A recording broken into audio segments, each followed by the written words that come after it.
इस लेक्चर में ये इलेक्ट्रॉनिक कॉन्फ़िगरेशन का ही पार्ट है, पर आज हम जिन प्रॉपर्टीज को लेंगे वो प्रॉपर्टीज है यहाँ पर मैग्नेटिक मोमेंट। वो जो प्रॉपर्टीज है वो मैग्नेटिक प्रॉपर्टीज। क्लियर? तो how many types of magnetic properties, हम उसकी बात करेंगे और कैसे आइडेंटिफाई करेंगे। तो सबसे पहले जब आपके दिमाग में मैग्नेट के बारे में आता है तो बचपन की आपको याद आएगी आपको कि आयरन का कोई पीस है, उस पे कहीं मैग्नेट को लगाया, टच किया तो उसने अट्रैक्ट किया। एक पिक्चर दिमाग में मैग्नेट का बन जाता है, राइट?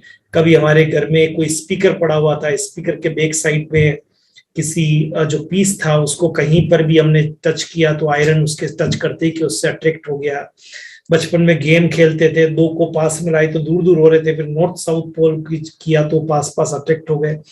मतलब बड़ा कॉमन है कि जैसे ही ये बात आती है मैग्नेट की तो एटलीस्ट आपके दिमाग के अंदर ये बात तो क्लियर हो जाती है कि व्हाट इज मैग्नेट। अब हम यहाँ केमिस्ट्री में आज देखेंगे कि how many types of magnetic substances. तो जब भी किसी सब्सटेंस को आप मैग्नेटिक फील्ड में रखते हैं, मैग्नेटिक फील्ड मतलब नियर मैग्नेट, दे बिहेव्स डिफरेंटली विच नोन एज मैग्नेटिक बिहेवियर। या तो वो रिपेल करेगा और या फिर अट्रैक्ट करेगा, ये दो ही प्रॉपर्टी होती है।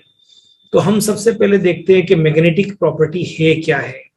फॉर एग्जाम्पल कोई एलिमेंट है तो डेफिनेटली जब हम एलिमेंट की बात करते हैं एटम की, तो बीच में सेंटर में न्यूक्लियस है, चारों तरफ उसके अलग अलग ऑर्बिटल्स के अंदर इलेक्ट्रॉन्स रिवॉल्व कर रहे हैं। अब वो इलेक्ट्रॉन अनपेड भी हो सकते हैं, वो इलेक्ट्रॉन पेड भी हो सकते हैं। ये सारा मैथमेटिक्स इलेक्ट्रॉनिक कॉन्फ़िगरेशन में आप देख चुके हैं। मतलब मैग्नेटिक प्रॉपर्टीज को बताने के लिए कि ये सब्सटेंस किस तरह की मैग्नेटिक प्रॉपर्टीज को बिहेव करेगा, you must know about electronic configuration. एक तरह से आप कह सकते हैं ये आपने जो इलेक्ट्रॉनिक कॉन्फ़िगरेशन आपने किया है उस इलेक्ट्रॉनिक कॉन्फ़िगरेशन पर बेस्ड एक प्रॉब्लम है। इलेक्ट्रॉनिक कॉन्फ़िगरेशन को देख के आपको ये आइडेंटिफाई करना है कि given material shows which type, given substance shows which type of this magnetic properties. तो जब आपने मैग्नेटिक पोल में रखा है ना, जैसे फॉर एग्जांपल मैं कहता हूं यहाँ पर, ये जो आपको यहाँ मैं ग्रीन से बता रहा हूं, ये आपका एक मैग्नेट का नॉर्थ पोल का हिस्सा है। मैग्नेट के दो पोल होते हैं, कीप इन माइंड। कोई भी आपको मैग्नेट का पीस दिया जाए, उस मैग्नेट के पीस के दो पोल है। क्लियर?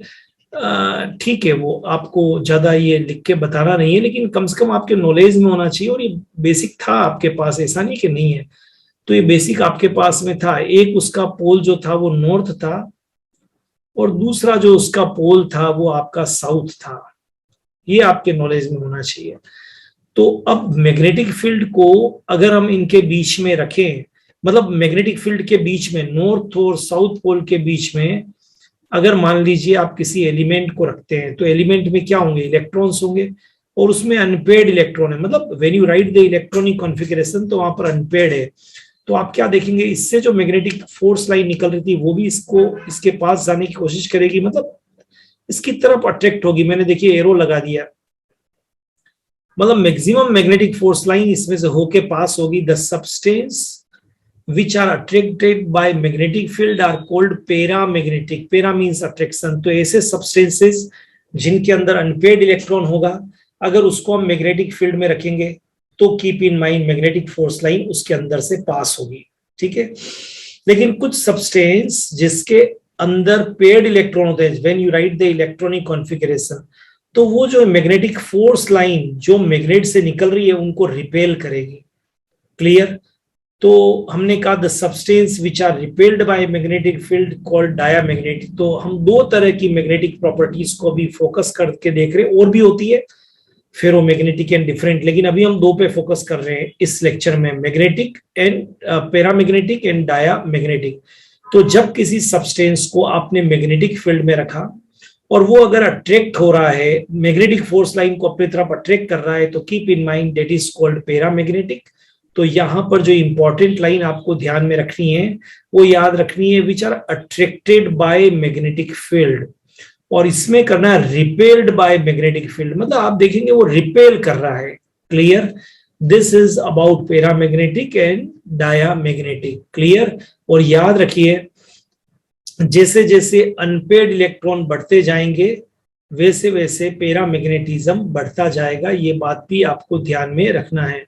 अनपेड इलेक्ट्रॉन इंक्रीजेस तो पैरामैग्नेटिज्म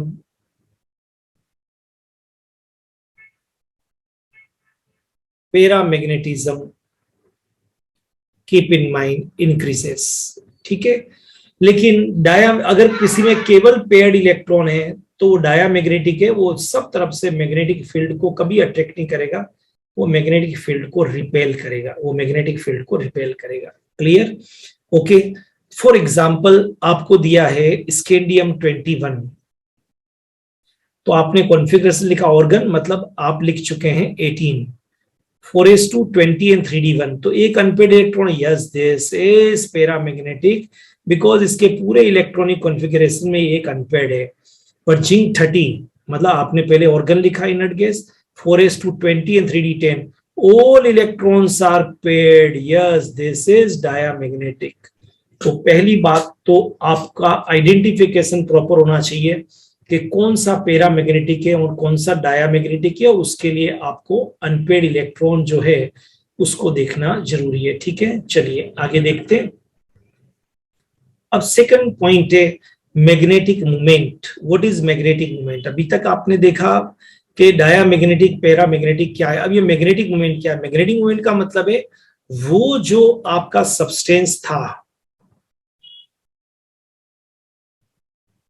उस सब्सटेंस के अंदर मैग्नेटिक तो है क्योंकि उसमें अनपेड इलेक्ट्रॉन है, तो मैग्नेटिक पावर क्या है उसकी? That is called magnetic movement, उसकी पावर। तो इसको कैलकुलेट करने के लिए हमारे पास में एक फॉर्मूला होता है mu. Mu means magnetic movement, उसका यूनिट होता है Bohr magneton, √n+2 where n is equal to number of unpaired electron. उसको यहां पर आप रखेंगे और आप कैलकुलेट करेंगे तो आपका मैग्नेटिक मूवमेंट निकलेगा। पर हमने इसको आसान करने के लिए एक टेबल बना के दिया है और इजी लैंग्वेज में दिया। हो सकता है ये वैल्यूज कुछ सेकंड डेसिमल में चेंज होगी, लेकिन हम एक बार के लिए कि अगर अनपेड इलेक्ट्रॉन 0 है तो magnetic movement is 0, definitely apply the formula mu is equal to 0 then 0+2, तो 0+2 2 इंटू, तो यह आपका 0 ही आएगा, मैग्नेटिक मूवमेंट इज 0। लेकिन अनपेड इलेक्ट्रॉन अगर 1 है तो डेफिनेटली आप इसी तरह से करेंगे 1 1+2 3, तो इसकी वैल्यू आएगी 1.75। हाँ थोड़ा बहुत मैंने कहा ना यहाँ गैप आएगा, 7.6 7.8 7.9 कुछ हो सकता है। 2 हो तो 2.76, 3 है तो 3.86, 4 है तो 4.86 या 80 कह दीजिए, 5 है तो 5.96। तो एग्जैक्टली आपको कुछ एक आइडिया आएगा, बाकी आप वैल्यू मैथमेटिकल निकाल सकते हैं, पर फिर भी हमने ट्रिक दी है जिससे आप आसानी से अपने आंसर के पास में पहुंच सकते हैं।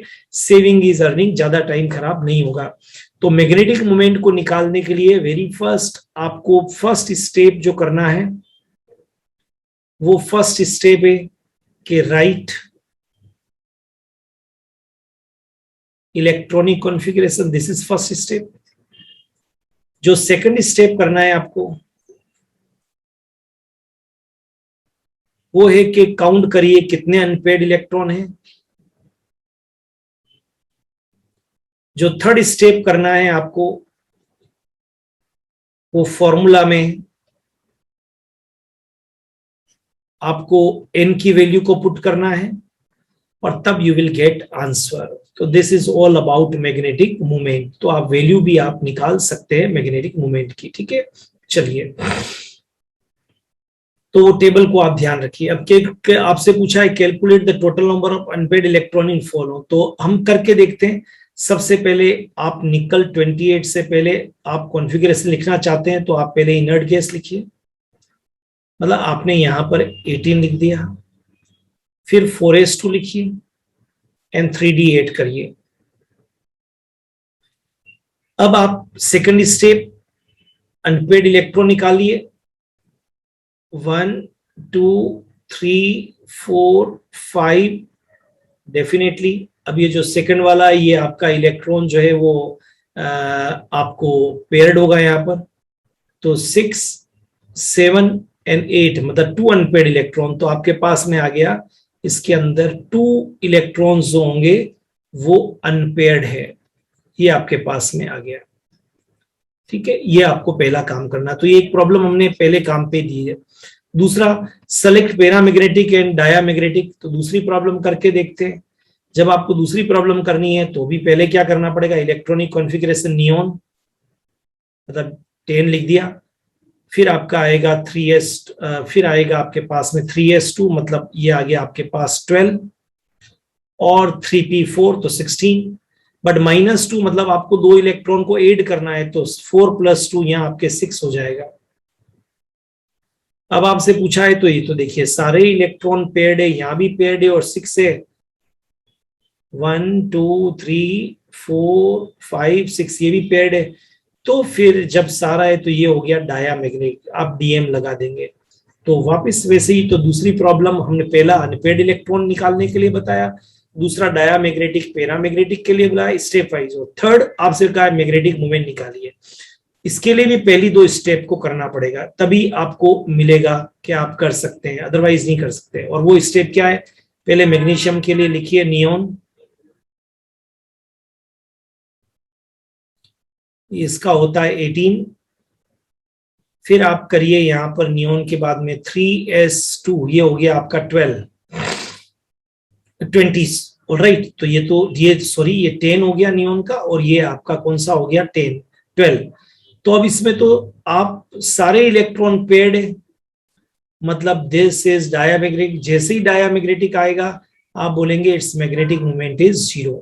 ऐसे ही वापिस इसका भी कॉन्फ़िगरेशन लिखिए, अनपेयर्ड है तो वैल्यू में रखिए, ऊपर चार्ट को देख के मैग्नेटिक मोमेंट को बता दीजिए। जैसे करके देखते हैं निकल, तो आपने सबसे पहले लिखना है आर्गन। ठीक है जी, आर्गन कितना हो गया 18, फिर 4s2 कितना हो गया जी 20, और फिर 3d आपका 8 है तो कितना हो गया जी 28।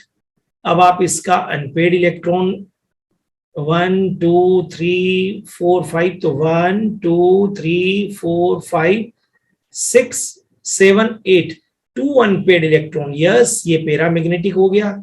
और मैग्नेटिक मोमेंट अगर डायरेक्टली कहा जाओ 2 है तो 2.86 यूनिट बोर मैग्नेट्रॉन, ये आप कर सकते हैं।